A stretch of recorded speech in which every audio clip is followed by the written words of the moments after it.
అసలు గృహహింస అంటే ఏంటి మేడం? గృహహింస అంటే డొమెస్టిక్ వాయిలెన్స్ అంటే ఏంటంటే ఇంట్లో అయ్యే ఏదైనా వాయిలెన్స్, అది మెంటలీ కావచ్చు, సెక్షువల్లీ కావచ్చు, ఫిజికల్ కావచ్చు, ఈవెన్ ఫినాన్షియల్ కూడా కావచ్చు. చాలామంది ఏంటంటే వైఫ్ అంటే ఏదైతే ఎర్నింగ్స్ ఉంటాయో సంపాదిస్తారో ఆ అమౌంట్ అంతా తీసుకొని హస్బెండ్స్ యూజ్ చేసుకోవడము, ఆమె కార్డ్స్ అవన్నీ యూజ్ చేసుకొని ఆమెకి ఇవ్వకపోవడము, కనీసం అవసరాలు కూడా ఇవ్వకపోవడం, ఆమె మనీ అంతా కూడా హస్బెండ్ ఎక్స్ప్లాయిట్ చేయడం, ఇదంతా కూడా ఫినాన్షియల్ కిందకి వస్తుంది.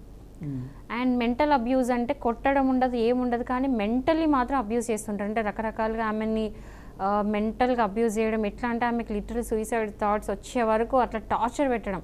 కొన్నిసార్లు ఏంటంటే కొట్టడం అనేది ఉండదు, చిన్న మార్క్ ఉంటుంది బాడీ మీద, కానీ మెంటల్లీ అబ్యూజ్ చేస్తూ ఉంటారు. ఇట్లా అట్లా అని చెప్పేసి ప్రతి దానికి ఇది కరెక్ట్ కాదు ఇది అని చెప్పి ఇది తను చేసే ప్రతి పనిలో ఇట్లా మెంటల్గా అబ్యూజ్ చేయడం, ఇదంతా కూడా మెంటల్ అబ్యూజ్ కిందకి వస్తుంది.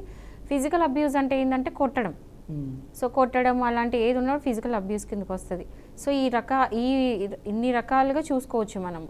సో ఇవన్నీ ఏ హరాస్మెంట్ ఉన్నా కూడా అది డొమెస్టిక్ వాయిలెన్స్ అవుతుంది. డొమెస్టిక్ వాయిలెన్స్ అంటే ఏంటంటే ఇంట్లో జరిగే హింస అనేది అంతా కూడా డొమెస్టిక్ వాయిలెన్స్ కిందకి వస్తుంది. అండ్ డొమెస్టిక్ వాయిలెన్స్ యాక్ట్ కింద ప్రతి ఒక్కటి కూడా కవర్ అవుతుంది అనమాట. సో ఎవరైనా సరే ఇట్లాంటి ఫేస్ చేస్తే కనుక మీరు కేసు అనేది వేసుకోవచ్చు. గృహహింస కేసులు సాధారణంగా ఎలాంటి రూపాల్లో వస్తుంటాయి మేడం? ఇదే ఫిజికలీ, నేను అదే చెప్తున్నాను కదా, ఇన్ని రకాలుగా వస్తాయి. Physically, mentally, sexually and financially. So చాలామంది ఏమనుకుంటారు అంటే హరాస్మెంట్ అవుతుంది అంటే ఫిజికల్ హరాస్మెంట్ ఒక్కటే హరాస్మెంట్ కాగా కన్సిడర్ చేస్తూ ఉంటారు. ఫిజికల్ హరాస్మెంట్ అంటే కొట్టడం ఒక్కటే డొమెస్టిక్ వైలెన్స్ కాదు, ఈవెన్గా మెంటల్గా కూడా, అంటే మెంటలీ కూడా మిమ్మల్ని టార్చర్ పెట్టడం కూడా డొమెస్టిక్ వైలెన్స్ కిందకి వస్తుంది. ఇది కాకుండా ఒకవేళ ఫినాన్షియల్గా అంటే మీరు సంపాదించుకున్న డబ్బులు మీకు ఇవ్వకుండా, లేకపోతే అంటే కనీసం మినిమం ఒకవేళ మీరు సంపాదించకపోయినా పర్లేదు, కానీ మీకు అట్లీస్ట్ మినిమం కూడా మీకు ఇవ్వాల్సింది ఇవ్వకపోవడం. అంటే కొన్ని బేసిక్ అమ్యూనిటీస్ ఉంటాయి. బేసిక్ అమ్యూనిటీస్ అంటే ఏంటంటే ఫుడ్, క్లోతింగ్, షెల్టర్, అంటే ఇవి బేసిక్ కమ్యూనిటీస్ అని చెప్పేసి ఒక డెఫినేషన్ అనమాట. అదేంటంటే కనీసం ఫుడ్ అనేది ఉండాలా, అంటే డైలీ తినడానికి ఫుడ్ అనేది అరేంజ్మెంట్ చేయాలి. సో తినకుండా పస్తు నుంచడం, ఇదంతా కూడా డొమెస్టిక్ వైలెన్స్. నెక్స్ట్ వచ్చేసి షెల్టర్, అంటే ఉండడానికి రెసిడెన్స్ అనేది ఉండాలి, ఇల్లు అనేది ఉండాలి. ఇంట్లో లేకుండా బయట ఇంటి నుంచి బయట పంపించేస్తుంటారు కొన్నిసార్లు వైఫ్స్ని ఆర్ కోడలని. సో అలాంటివి ఇవ్వకపోవడం. అండ్ ఇది కాకుండా సరైన క్లోతింగ్ ఇవ్వడం, అంటే సరైన బట్టలు ఇవ్వకపోవడం. అంటే బట్టలు అంటే నాకు పట్టు చీర కొని ఇస్తలేరో అట్లా కాదు, బేసిక్గా ఉండాల్సిన అది ఏదైతే క్లోతింగ్ ఉంటుందో సరిపడా ఉండాల్సిందంత లేకపోవడం కూడా, ఇవన్నీ కూడా బేసిక్ కమ్యూనిటీస్ ఇవ్వకపోవడం అంటారు. సో ఇదంతా కూడా ఇవ్వకపోయినా కూడా స్టిల్ అది ఫినాన్షియల్గా అయ్యే అబ్యూస్. సో ఫినాన్షియల్గా అయ్యేది అబ్యూస్ కూడా మొత్తం కూడా గృహహింస కిందకి వస్తుంది. సో ఇలాంటి అన్నీ కూడా ఉంటాయని అవేర్నెస్ వచ్చినప్పుడు ఇది గృహహింస అని తెలిసినాడు మీరు కేసు పెట్టుకోవచ్చు. సో కానీ ఇది మిస్యూజ్ మాత్రం చేసుకోకండి. నేను ప్రతి ఎపిసోడ్లో ఒకటే చెప్తా, ఏ యాక్ట్ ఉన్నా సరే ఆడవాళ్ళు దాన్ని మిస్యూజ్ చేసుకోకండి. 2005లో వచ్చిన ఈ గృహహింస చట్టం, డొమెస్టిక్ వైలెన్స్ యాక్ట్ అనేది మహిళలకు ఎంతవరకు రక్షణగా నిలుస్తుందంటారు మేడం? చాలా మటుకు నిజం చెప్పాలంటే 2005 తర్వాత వచ్చిన తర్వాత చాలా హెల్ప్ అయింది. ఎందుకంటే అప్పటి వరకు ఏంటంటే పర్టికులర్గా ఇంట్లో ఏదైతే అవుతూ ఉంటాయి అంటే చాలామంది వైఫ్ అండ్ హస్బెండ్ ఇట్లా ఉన్నప్పుడు ఏమవుతుందంటే ముందు ఇట్లా ఓన్లీ డౌరీ ప్రొటెక్షన్ యాక్ట్ ఉండేది. అంటే ఎవరైనా సరే ఒకవేళ కట్నం ఇవ్వకపోతే కట్నం పేరుతోని, అంటే కట్నం ఇవ్వాలి అని చెప్పేసి టార్చర్ పెట్టడం, అదంతా కూడా ఏమంటారు డౌరీ ప్రొటెక్షన్ యాక్ట్ కిందకి వెళ్ళేది. బట్ కట్నం కాకుండా ఇంకా వేరే రకమైన హారాస్మెంట్స్ కూడా ఉంటాయి ఇంట్లో. ఎట్లా అంటే కొట్టడాలు, ఇలాంటి మెంటల్ అబ్యూస్లు, ఇప్పుడు మనం ఏదైతే ఇప్పటిదాకా మాట్లాడుకున్నామో అలాంటి హరాస్మెంట్స్కి అంతా కూడా ఆడవాళ్ళు చాలా సఫర్ అయ్యేవాళ్ళు. అండ్ దానికి వెళ్ళి ఎక్కడ కంప్లైంట్ పెట్టాలి, ఎలా న్యాయం తీసుకోవాలి అనేది తెలియపోయేది. జస్టిస్ అనేది ఎట్లా జరగాలని తెలిసేది కాదు. సో ఇది 2005 యాక్ట్ వచ్చిన తర్వాత ఏంటంటే ఒక స్పెషల్గా యాక్ట్ ఉంది. ఆ యాక్ట్లో డెఫినేషన్స్ ఉన్నాయి, ఏంటి ఏదేది దానికి సంబంధించిన, ఇది చేస్తే మెంటల్ అబ్యూజు, ఇది చేస్తే ఫిజికల్ అబ్యూజు, ఇది చేస్తే ఫినాన్షియల్ అబ్యూజ్, ఇది చేస్తే సెక్షువల్ అబ్యూజ్, ఇలాంటివన్నీ కూడా క్లియర్గా ఉన్నాయి. కాబట్టి డెఫినేషన్స్ తెలిసినప్పుడు ఓకే ఈ యాక్ట్ దీనికి అప్లై అవుతుంది కాబట్టి నేను వెళ్ళి కేసు పెట్టచ్చు అని చెప్పేసి చాలామంది 2005 తర్వాత వెళ్ళి కేసెస్ వేసి వాళ్ళు అంటే వాళ్ళకి జరగాల్సిన న్యాయం వాళ్ళు తీసుకున్నారు. సో జరిగింది. కానీ రీసెంట్గా ఒక 5 years నుంచి చెప్పాలంటే మిస్యూజ్ ఎక్కువ అవుతుంది. సో అప్పటి వరకు బాగానే ఉన్నారు. ఈ 5 years నుంచి మాత్రం అయ్యే మిస్యూజ్ గురించి నాకు కన్సర్న్ అంతా కూడా. అంటే ఎక్కడ కూడా యాక్ట్ అనేదాన్ని ఒక రకంగా యూజ్ చేసుకోవాల్సింది చెడు రకంగా యూజ్ చేసుకోవడం చాలా తప్పు. సో అలాంటి అబ్యూస్ అయితే అవుతుంది. యాక్ట్ని అబ్యూస్ చేస్తున్నారు. వాళ్ళ అబ్యూస్ కోసం పెడితే, మహిళల అబ్యూస్ కోసం పెడితే మహిళల యాక్ట్ని ఉల్టా అబ్యూస్ చేస్తూ ఉన్నారు. సో అలాంటి చేయనంత మటుకు ఈ యాక్ట్ అనేది సూపర్ యాక్ట్ అది. ఓకే. ఇఫ్ ఇన్ కేస్ ఒక మహిళకి మీరు అన్నట్టు మెంటల్ అబ్యూస్, ఫిజికల్ అబ్యూస్ కానీ, సెక్షువల్ అబ్యూస్ కానీ, ఫినాన్షియల్ అబ్యూస్ కానీ ఇలా అబ్యూస్ జరిగింది, మొదటిగా వెళ్ళి ఎక్కడ కంప్లైంట్ ఇవ్వాలి, ఎక్కడ ఫిర్యాదు చేయాలంటారు? గృహహింస అయింది అంటే మీరు ఫస్ట్ వెళ్ళాల్సింది పోలీస్ స్టేషన్కి. ఓకే, పోలీస్ స్టేషన్కి వెళ్ళి ఏమేమి జరుగుతుంది ఇంట్లో అనేది మీరు చెప్పాలి. సో పోలీసులకి మీ జరిగే హింస గురించి చెప్తే వాళ్ళు దాన్ని విన్నాక అది గృహహింస చట్టం కిందకి వస్తుందా రాదా అనేది వాళ్ళు నిర్ధారిస్తారు. సో అది డొమెస్టిక్ వైలెన్సా లేకపోతే క్రుయాలిటీ కిందకి వస్తుందా ఏదైనా సరే మీరు చెప్పిన దాన్ని బట్టి ఆ సెక్షన్స్ అనేది వేస్తారు. సో యాక్ట్లో మీరు చెప్పిన పాయింట్స్ అన్నీ కనుక యాక్ట్లో అప్లై అయితే కవర్ అవుతాయి అన్నప్పుడు ఈ డొమెస్టిక్ వైలెన్స్ యాక్ట్ DVC వేస్తారు. ఒకవేళ అప్లై కాకపోతే మాత్రం వేయరు. అండ్ ఏదైతే ఉందో 498 అవన్నీ కూడా దీంతో పాటు హ్యాండ్ ఇన్ హ్యాండ్ వేస్తూ ఉంటారు. సో ఏదైనా సరే మీరు వెళ్ళి పోలీస్ స్టేషన్ వేయచ్చు. అది కాకుండా మీరు వెళ్ళి ఈవెన్ NGOs కూడా, అంటే ఇప్పుడు మీకు NGOs అంటే ఐడియా ఉండాలి. సో బయట NGOs కూడా ప్రైవేట్గా నడుపుతూ ఉంటారు. ఏంటంటే హ్యూమన్ రైట్స్ కోసము, ఉమెన్ రైట్స్ కోసం ప్రొటెక్ట్ చేయడానికి NGOs నడుస్తుంటాయి. సో అవి అంటే ఏంటంటే నాన్ గవర్నమెంట్ ఆర్గనైజేషన్స్. ఇవి గవర్నమెంట్ కాకుండా ప్యారలల్గా గవర్నమెంట్తో సమానంగా నడుపుతూ ఉంటారు. వాళ్ళు ఏంటంటే సోషల్ వెల్ఫేర్ కోసం, అంటే జనాల కోసం వాళ్ళ రైట్స్ కాపాడడానికి స్పెషల్గా పెట్టేటివి NGOs.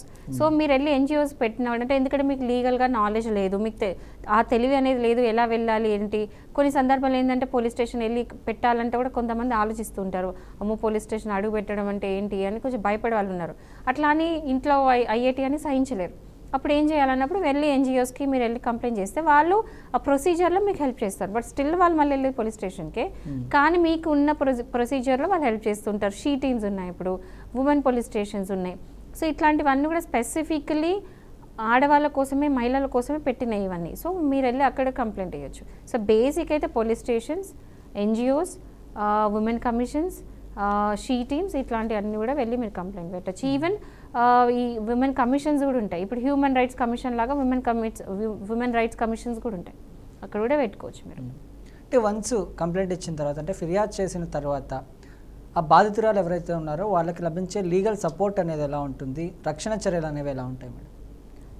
ఫస్ట్ థింగ్ ఏంటంటే, ఇప్పుడు సపోజ్ ఎవరైనా ఆడవాళ్ళు వాళ్ళ ఇంట్లో ఒక వైఫ్ ఉంది, ఆ ఇంట్లో వాళ్ళ హస్బెండ్ ఏం చేసిండంటే ఇంట్లో ఉండకు కొట్టి తిట్టడం అన్నీ చేసిన తర్వాత ఊరుకోకుండా, కొట్టడం తిట్టడం లేకున్నా సరే నువ్వు ఇంట్లో ఉండొద్దు, నువ్వు ఇక్కడ ఉండాల్సిన అవసరం లేదని చెప్పి ఇంట్లో నుంచి వెళ్ళగొట్టడం. అది మిడ్ నైట్ డే టైంలో టైమింగ్స్ కూడా కాదు, ఇంట్లో నుంచి బయటికి వెళ్ళగొట్టిండ్రు. అప్పుడు ఆమెకి ఏంటి, ప్రతి ఒక్క వైఫ్కి రైట్ టు రెసిడెన్స్ అనేది ఉంటుంది. ఎందుకంటే ఆమె పెళ్ళి చేసుకొని వెళ్ళిన తర్వాత హస్బెండ్తో ఉండాలి, హస్బెండ్తో పాటు పిల్లలు పుట్టిన తర్వాత పిల్లలు, ఇదంతా కూడా ఆమె ఆ ఇంట్లో ఉండి అన్ని డ్యూటీస్ ఆమె చేస్తుంది. ఆ డ్యూటీస్ చేస్తున్నప్పుడు కూడా ఆమె తప్పు అనే ఏదో రీజన్కి ఇంట్లో నుంచి బయటికి వెళ్ళకొడితే ఆమెకి ఆ రైట్ టు రెసిడెన్స్ అనేది ఉంటుంది.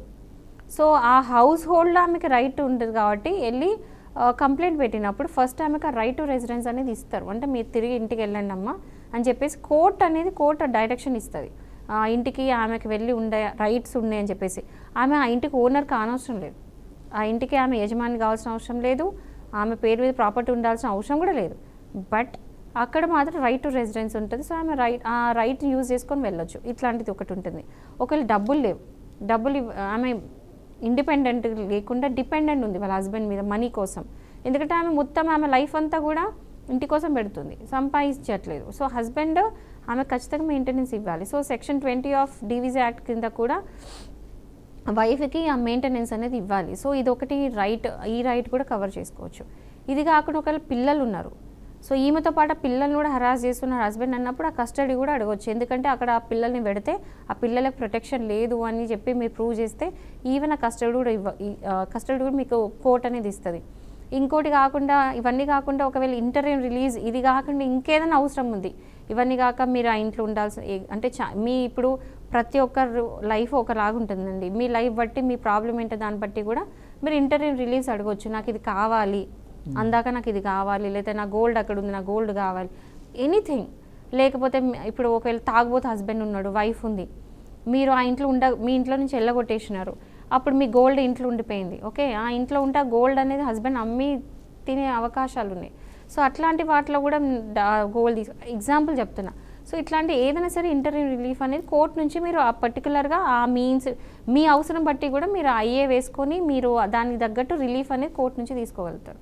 సో ఇవన్నీ రైట్స్ కూడా మీకు ఈ యాక్ట్ అనేది మీకు సెక్యూర్ చేస్తుంది, మీకు ఇస్తుంది అనమాట. కొన్ని సందర్భాల్లో కోర్టు ద్వారా బాధితురాలకి ఇచ్చేటువంటి ప్రొటెక్షన్ ఆర్డర్ అని మనం వింటూ ఉంటాము. అసలు ఆ ప్రొటెక్షన్ ఆర్డర్ అంటే ఏంటి, ఇది ఎంతవరకు ఉపయోగపడుతుంది బాధితురాలకి? సో జనరల్ ఏంటంటే డీవీసీ అంటేనే violence, domestic violence. Domestic violence అంటే ఏంటి? కొట్టడం. సో ఎవరైనా సరే ఇట్లా చాలా అంటే హస్బెండ్ కొట్టేసినాడు ఇట్లా, ఇంకా ఆమె ఇంట్లో ఉండలేక బయటికి రావడం, వారు అదే ఇంట్లో ఉంది, ఏదైనా కావచ్చు. ఒక హస్బెండ్ే కాదు, హస్బెండ్కి సంబంధించిన రిలేటివ్స్ కొట్టినా కూడా ఇదంతా కూడా డీవీసీ వస్తుంది, డొమెస్టిక్ వైలెన్స్ వస్తుంది.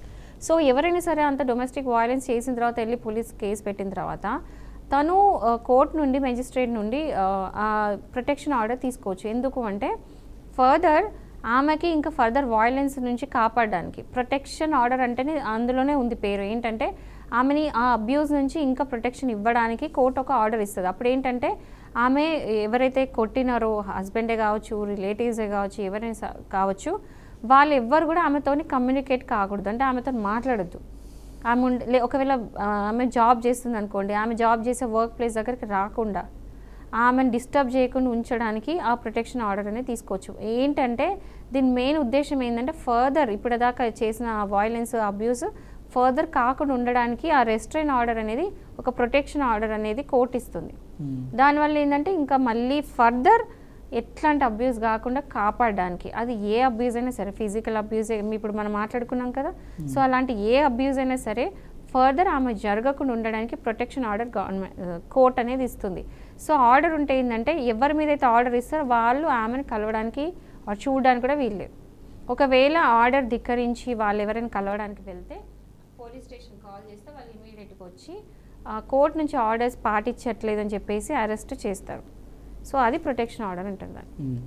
ఇప్పుడు గృహహింస కేసుల్లో, డొమెస్టిక్ వైలెన్స్ ఈ కేసెస్లో భర్తతో పాటు భర్త అంటే అత్తమామలు కూడా చేర్చి అందరి మీద ఒకేసారి కేసు పెట్టే అవకాశాలు ఉన్నాయంటారా? ఒకవేళ భర్తతో పాటు అత్త, మామలు, బంధువులు ఎవరైనా సరే ఈ అబ్యూజెస్లో కనుక పాల్గొని ఉంటే, దాని తగ్గట్టు ఎవిడెన్స్ కనుక ఉంటే అందరి మీద కూడా కేసు వేయొచ్చు. బట్ ది థింగ్ ఈజ్ వాళ్ళందరూ నిజంగా అబ్యూస్ చేసి ఉంటే, సో ఏదో ఊరికే వాళ్ళు అంటే ఏదో బెదిరించడానికో దేనికో మీకు అనుకున్న పని కానిచ్చుకోవడానికో వెయ్యకండి. నిజంగా కూడా ఎవరైనా మీ హస్బెండో లేకపోతే మీ అత్త మామలో, మీ మర్దినో, ఈవెన్ ఆడపడుచులు ఎవరైనా సరే, మీకు సంబంధికులు అంటే హస్బెండ్కి సంబంధించిన వాళ్ళు ఎవరైనా సరే ఒకవేళ అబ్యూస్ చేస్తే, ఇప్పుడు అబ్యూస్ అంటే ఏంటంటే జస్ట్ ఒక వైఫ్స్ గురించి మాట్లాడుతున్నాం, వైఫ్స్ కాదండి, ఈవెన్ పిల్లలని కూడా ఇందులో ఇంక్లూడ్ చేస్తారు. ఈవెన్ పిల్లలకు కూడా ఇలాంటిది చెప్పిన అబ్యూజెస్, ఏ అబ్యూస్ అయినా కనుక అయితే వాళ్ళు కూడా డొమెస్టిక్ వైలెన్స్ కేసు వేసుకోవచ్చు.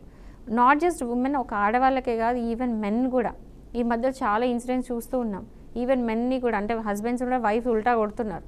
సో ఈవెన్ హస్బెండ్స్ కూడా వేయచ్చు. సో వీళ్ళందరికీ అప్లై అవుతుంది ఈ యాక్ట్ అనేది, ప్రతి ఒక్కరికి అప్లై అవుతుంది. సో ఎవరైనా సరే ఇట్లాంటిది ఏదైనా ఫేస్ చేస్తే కనుక ఎవరైనా సరే వెళ్ళి కేసు వేసుకోవచ్చు. అబ్యూస్ అయి ఉండాలి అంతే. అయితే మాలతి గారు, ఇప్పుడు ఫాల్స్ కేసెస్ కూడా చాలా ఎక్కువైపోయాయి. గృహహింస కేసులు ఇందాక మీరు అన్నట్టు భార్యలు అబద్ధపు కేసులు ఎక్కువ పెడుతున్నారు. అలాంటప్పుడు నిర్దోషులు వాళ్ళని వాళ్ళు నిర్దోషులుగా ప్రూవ్ చేసుకోవడానికి ఏం చేస్తే వాళ్ళు ప్రూవ్ చేసుకోగలరు? లీగల్గా వాళ్ళకి ఎలాంటి రైట్స్ ఉంటాయి?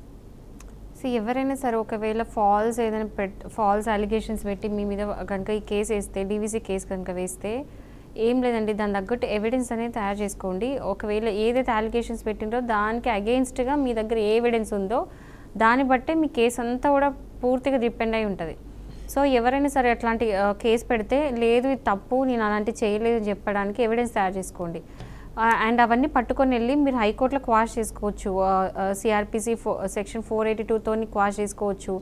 ఈవెన్ 226తో కూడా క్వాష్ చేయించుకోవచ్చు. సో ఏదైనా సరే ఒకవేళ కనుక మీరు తప్పు చేసి ఉండకపోతే మీరు వెళ్ళి హైకోర్టు త్రూ క్వాష్ అనేది చేసుకోవచ్చు. ఏవైతే అలిగేషన్స్ అంతా పెట్టిండ్రో, ఒకవేళ ఎఫ్ఐఆర్ అయింది అన్నీ ఏమైనా కూడా, ఒకవేళ ఏవైతే సెక్షన్స్ పడినా అంతా కూడా మీరు క్వాష్ చేయించుకోవచ్చు సెక్షన్ 482 త్రూ. కానీ ఫేక్ కేసు అయి ఉంటాయి. ఫేక్ కేసు అయినప్పుడు కాకపోతే మాత్రం ఎవరు ఏం చేయలేరు. ఇంకా ఇప్పుడు గృహహింసకు గురైన మహిళ, అంటే డొమెస్టిక్ వైలెన్స్కి ఒక మహిళ నిజంగానే గురవుతుంది, అలాంటి మహిళకి ప్రభుత్వం లేదా ఎన్జిఓస్ ద్వారా ఏమైనా సహాయం పొందే అవకాశం ఉంటుంది అంటారా? ఉంటుంది. ఫస్ట్ ఏంటంటే ఇప్పుడు ప్రభుత్వం ద్వారా అంటే ఏంటంటే మీకు షెల్టర్ ఇవ్వచ్చు. ఒకవేళ మీరు ఇంట్లో ఉంటే మిమ్మల్ని కొట్టడం అలాంటివి చేసినప్పుడు మీకు ప్రాణభయం ఉంది అలా ఉన్నప్పుడు మీరు వెళ్ళి ఎన్జిఓస్ది హెల్ప్ తీసుకోవచ్చు. ఇట్లా ఉంది అని చెప్పేసి ఈవెన్ గవర్నమెంట్ కూడా షెల్టర్స్ అనేది ప్రొవైడ్ చేస్తుంది. ఎవరైతే సరే ఈ మహిళలు ఇట్లాంటివి అంటే బాధితులు ఉన్నారో, ఒకవేళ గృహహింస వల్ల బాధితులు ఎవరైతే ఉన్నారో వాళ్ళందరికీ కూడా గవర్నమెంట్ షెల్టర్ అనేది ప్రొవైడ్ చేస్తుంది. అది కాకుండా ఎన్జిఓస్ ఉంటాయి, కొన్ని ప్రైవేట్గా కూడా కొన్ని షెల్టర్ హోమ్స్ ఉంటాయి. ఆ షెల్టర్ హోమ్స్లో కూడా మీరు వెళ్ళి ప్రొటెక్షన్ అనేది తీసుకోవచ్చు. బట్ ఇవన్నీ జరగాలంటే మాత్రం ఫస్ట్ కేసు వేసి ఉండాలి. కేసు వేసిన తర్వాతనే ఇవన్నీ దొరుకుతాయి. సో ఎందుకు అంటే మెయిన్గా మిమ్మల్ని మీరు ఫస్ట్ ప్రొటెక్ట్ చేసుకున్న తర్వాతనే షెల్టర్ హోమ్స్ అనేది తీసుకోవడం బెటర్. సో అన్నిటి కూడా మీకు ఉంటుంది. ఒకవేళ మీకు ఎలా చేయాలి ఏం చేయాలి తెలియనప్పుడు ఈవెన్ ఫ్రీ లీగల్ ఎయిడ్ కూడా ఉంటుంది. ప్రతి కోర్టులో కూడా ఫ్రీ లీగల్ ఎయిడ్ ఉంటుంది. ఈవెన్ ఫ్రీ లీగల్ ఎయిడ్తోనూ కూడా మీరు హెల్ప్ అనేది సపోర్ట్ అనేది తీసుకోవచ్చు. అంటే ఇందాక మీరు అన్నట్టు పురుషులకి మహిళలకే కాకుండా ఈ గృహహింస కేసులు ఈ మధ్యకాలంలో మనం చూస్తున్న మహిళలు కూడా పురుషుల్ని కొడుతున్నారు రివర్స్లో. అలాంటి వాళ్ళకి ఎలాంటి రక్షణ కలిగించే అవకాశాలు ఉన్నాయి కోర్టు? టు బీ హానెస్ట్, ఇది మీరు నమ్ముతారో నమ్మరో, చాలామంది మెన్ కాల్స్ చేస్తున్నారు, వస్తున్నారు క్లయింట్స్ కేసెస్ పట్టుకొని. ఏంటంటే వైఫ్ నన్ను కొడుతుంది, వైఫ్ నన్ను అబ్యూజ్ చేస్తుందని. అంటే ఎట్లా అయిపోయిందంటే లిటరల్ ఉల్టా జరుగుతుంది మొత్తం కూడా. మెన్ అంటే హస్బెండ్సే ఎక్కువ ఫేస్ చేస్తున్నారు. డైలీ కనీసం ఫుడ్ కూడా పెట్టడం, ఇంటికి వెళ్తే కనీసం తిండి కూడా పెట్టారు. డబ్బులు ఇస్తేనే తిండి పెడతా, ఫస్ట్ రాగానే శాలరీ లాక్కోవడం, ఇలాంటివి చేస్తూ ఉన్నారు. అది కాకుండా కొట్టడం ఇవన్నీ చేస్తున్నప్పుడు వాళ్ళు ఏం చేయలేరు, హస్బెండ్స్ బయటకు వచ్చి చెప్పుకోలేరు. బట్ అట్లాంటి కేసెస్ ఉన్నప్పుడు ఈవెన్ మెన్ కూడా డీవీసీ వేసుకోవచ్చు. అంటే ముందు ఒక 5 years 6 years బ్యాక్ వరకు ఓన్లీ ఉమెన్కే ఇది ఉండేది. బట్ ఇప్పుడు ఏంటంటే మెన్ కూడా ఉంటుంది. ఎందుకంటే అట్లాంటి కేసెస్ పెరుగుతున్నాయి యాక్చువల్గా. అండ్ మెన్ బయటకు వచ్చి కంప్లైంట్ కూడా చేస్తున్నారు. ముందు కంప్లైంట్ చేయడానికి సిగ్గుపడేవాళ్ళు, ముందు కూడా ఉండేదేమో తెలీదు. బట్ ముందుకి ఇప్పుడు వచ్చి హస్బెండ్స్ వచ్చి అట్లీస్ట్ కేసెస్ అనేవి ఫైల్ చేస్తున్నారు. సో వాళ్ళందరూ కూడా ఈ డీవీసీ అనేది అప్లై అవుతుంది. సో ఎవరైనా సరే ఒకవేళ హస్బెండ్స్ ఇట్లాంటి ప్రాబ్లం ఫేస్ చేస్తే సిగ్గుపడకుండా, అదేదో షేమ్లా ఫీల్ కాకుండా వచ్చి కేసు పెట్టండి. ఎందుకంటే అది ఎన్ని రోజులను భరిస్తారు, మీ మెంటల్ పీస్ అంతా కూడా ఖరాబ్ అయిపోతుంది. దానివల్ల మీ పిల్లలు కూడా పెద్ద హ్యాపీగా ఏమి ఉండరు. ఇంట్లో ఉన్న ఎన్వైరన్మెంట్ వాతావరణం మొత్తం కూడా ఖరాబ్ అయిపోతుంది. సో అది ఎంత తొందరగా ఎందుకంటే కేసు పెట్టినప్పుడు ఆడవాళ్ళు జనరల్ భయపడతారు. సో వచ్చి కేసు పెట్టండి. కానీ దానికి ఏంటంటే ఎవిడెన్స్ అనేది తయారు చేసుకొని అప్పుడు వచ్చి కేసు పెడితే మీకు న్యాయం జరుగుతుంది. సో ఇది ఓన్లీ విమెన్కే కాదు, ఈవెన్ మెన్కి కూడా ఈ యాక్ట్ అనేది అప్లై అవుతుంది. 498 అప్లై అవ్వదు. ఏదైతే 498 ఉందో అది only meant for women. So మెన్కి సంబంధించింది మాత్రం ఖచ్చితంగా domestic violence act. If in case ఒక మహిళ వెళ్ళి గృహహింస జరుగుతుందని కేసు పెడితే కుటుంబం చెదిరిపోయే అవకాశాలు ఉన్నాయి కాబట్టి వీళ్ళకి కౌన్సిలింగ్ లేకపోతే మధ్యవర్తిత్వం అనేది ఎంతవరకు ఉపయోగపడుతుంది అంటారు? యాక్చువల్లీ సమ్ టైమ్స్ 50-50 వేసుకోండి.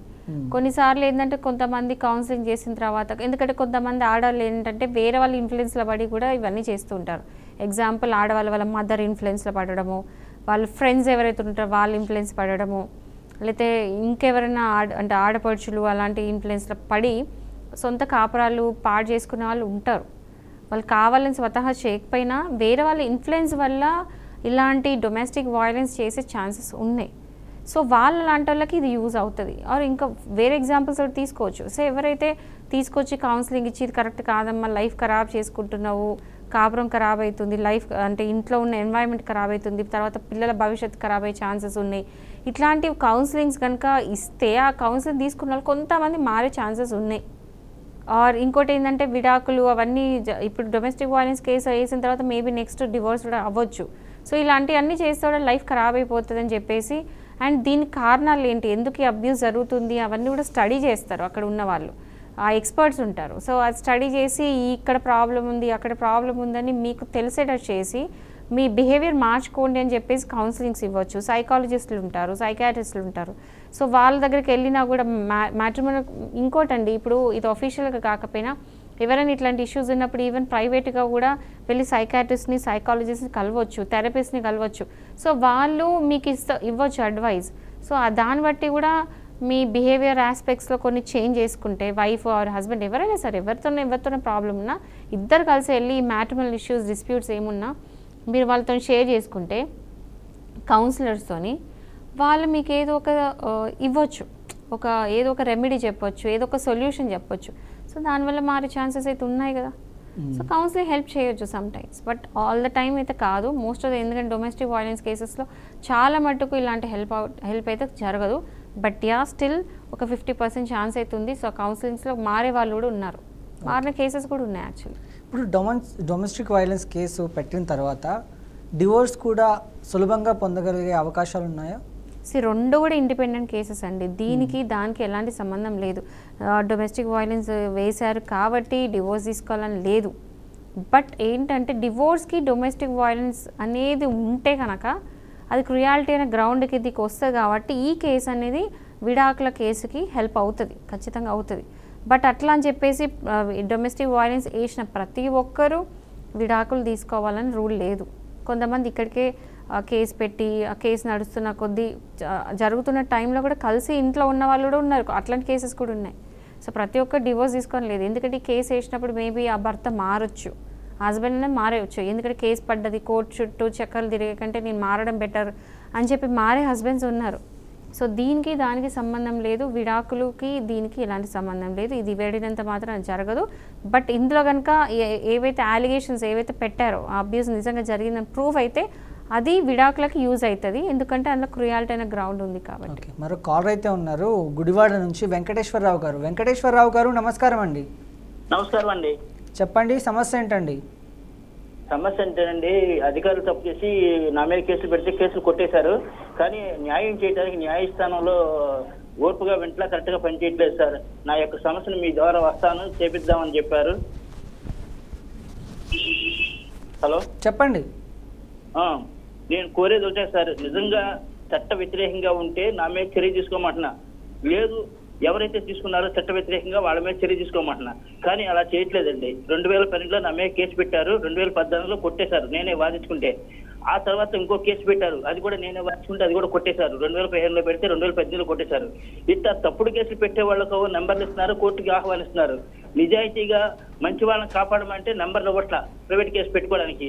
మరి పోలీసులు వాళ్ళ మీద ఎవిడెన్స్ సబ్మిట్ చేయట్లా. మరి ఎట్లా సార్ మా పొట్టి వాళ్ళకి నిజాయితీగా బతకాలంటే ఆ భాగ్యం లేదా మాకు? ఇప్పుడు చూడండి, ఫస్ట్ పాయింట్ నేను ఏం అడుగుదాం అనుకుంటున్నాను అంటే అసలు ఏం కేసెస్ పెట్టారు మీ మీద? వాళ్ళ పోయి పన్ను కట్టుబడ్డామని క్రిమినల్ కేసు పెట్టారమ్మా. ఏం కేసు అండి? క్రిమినల్ కేసు 353 సెక్షన్ 309 ఒకటి పెట్టారు. Okay okay. పెట్టింది ఎవరండి? వాదిస్తున్నాను అమ్మా. పెట్టింది ఎవరు? గుడివాడ ఎంఆర్ఓ పెట్టించాడమ్మా. పెట్టిస్తే గ్రామ ఈవోను వీళ్ళు విఆర్ఓ అందరూ కలిసి పెట్టించారు. పెట్టించి నన్ను వాళ్ళ అదుపులో తీసుకున్నాక నా స్థలాన్ని వేరే వాళ్ళకి లీజుకి ఇచ్చారమ్మా. ఓకే. అది చట్ట విరుద్ధంగా చేశారు. నాకు నోటీస్ ఇవ్వకుండా తొలగించడం ఒకటి, ఒక గ్రామ సర్పంచి సంతకాన్ని చీటింగ్ చేసి వాళ్ళ పనులు కట్టుబడ్డామంటే ఆయన కోర్టుకి వాంగ్మూలం ఇచ్చారు, నేను చేయలేదు, ఈ సంతకం నాది కాదని కోర్టులో చెప్పారు. అయినప్పటికీ కూడా ఆ సంతకాన్ని చీటింగ్ చేసిన వాళ్ళ మీద చర్యలు తీసుకోవట్లా, నష్టపోయిన వాళ్ళు న్యాయం చేయట్లా, నష్టపరిహారం ఇప్పించి. మరి న్యాయస్థానాల మీద నమ్మకం గౌరవం ఉండాలంటే వాళ్ళు ఓర్పుగా వినాలి, కరెక్ట్గా పనిచేయాలి కదా మన న్యాయమూర్తులు. అవును. అయితే నాకు ఒక డౌట్ అండి, ఇప్పుడు మీరు వాదించుకున్నారు, మీరే కేసు గెలిచినారు కదా? అవునమ్మా. మరి మళ్ళీ తిరిగి మీరు ఎందుకు కేసు వేయలేదు వాళ్ళ మీద? వాళ్ళు చేసింది ఏంటమ్మా, క్రిమినల్ కేసులు పెట్టి సివిల్ దాంట్లోకి ఎంటర్ అయ్యారమ్మా. అది కరెక్టేనమ్మా, చట్టబద్ధమా? ఇప్పుడు ఒక్కసారి అది చట్టబద్ధం కాదు, మీరు తిరిగి వాళ్ళ మీద ఎందుకు కేసు పెట్టలేదు? నేను పెట్టానమ్మా, పెడితే ఎఫ్ఐఆర్ చేయలేదు పోలీసులు. కేసు కోర్టులో కూడా ఎందుకు ఎఫ్ఐఆర్ చేయలేదు అడగట్లేదు వాళ్ళని. ఒకవేళ పోలీస్ జడ్జీలు అవునండి, ఒకవేళ పోలీస్ స్టేషన్ లో కనుక కేసు తీసుకోపోతే మీరు ప్రైవేట్ కంప్లైంట్ అయ్యాల్సింది. నేను చెప్పేది అదేనమ్మా. ఇప్పుడు ఆ కేసు నేను చేసుకున్నాను కాబట్టి అవకాశం ఇచ్చారు. అలాగే నేను పెట్టే కేసుకి నువ్వు లాయర్ని తెచ్చుకోమంటున్నారు, లాయర్లు ఎవరు సహకరించట్లేదు నాకు గుడివాడలో. అవునమ్మా, నేను ఒకటే అడుగుతున్నానమ్మా, కోర్టు వారి సమయం వృధా అవ్వద్దు.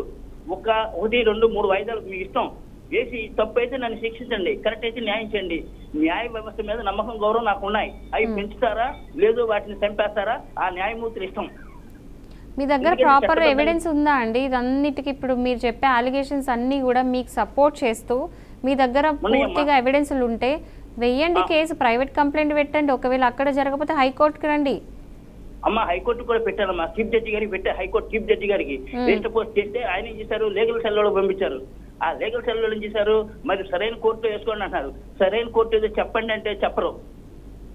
ఓకే, ఒక మరి పని చేయండి ఎట్లాగమ్మా సార్. నేను సుప్రీం కోర్టు కూడా పెట్టానమ్మా, లోక్పాల్కి పెట్టా, లోక ఇట్లాకి పెట్టా, హెచ్ఆర్సీకి పెట్టా, ఇట్లా అసలు నేను పెట్టదంటూ లేదమ్మా, అన్ని వ్యవస్థలను పెట్టానమ్మా. అయినా నేను న్యాయం ఉంటే అడుగుతానమ్మా. జరగలేదు. అమ్మా అయినా న్యాయం జరగలేదు.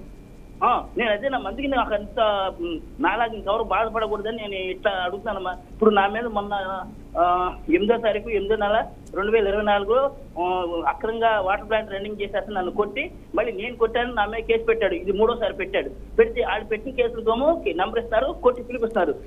అయితే వెంకట్రావు గారు మీరు ఇన్ని చేసినా కూడా మీకు న్యాయం లభించలేదంటే మీకు ఎక్కడో లోపం ఉందండి. అంటే మీరు మీ దగ్గర ప్రాపర్ ఎవిడెన్స్ లేకపోవడమో, లేకపోతే అటు సైడ్ ఉండే వాళ్ళ ఎవిడెన్స్ బలంగా ఉండటమో, ఏదో ఒక లోపం అయితే ఉండే ఉంటుంది. లేకపోతే మీకు ఎందుకు న్యాయం జరగదండి? నాది లోపం ఉంటే నేను శిక్ష సిద్ధంగా ఉన్నానండి. అసలు నేను అడగను కూడా అడగను, మాట్లాడను. చూడండి ఆయన ఏం చెప్తున్నారు అంటే నేను మాట్లాడను, అన్ని వేశారు. ఎందుకంటే అక్కడ public servants are not doing their duty. వస్తాను, నన్ను బహిరంగంగా శిక్షించమని నేను కోరుకుంటున్నా తప్పైతే. నాకు అర్థమైందండి మీ ప్రాబ్లం. మీకు మీ పేరు చెప్పండి. సారీ సార్ మీ పేరు. నా పేరు కోన వెంకటేశ్వరమ్మ. నేను ఇది బీపారం పట్టా 48 గజాల స్థలానికి పట్టా ఇచ్చారమ్మా. ఓకే. ఇస్తే అది గ్రామకంఠ స్థలం అంట.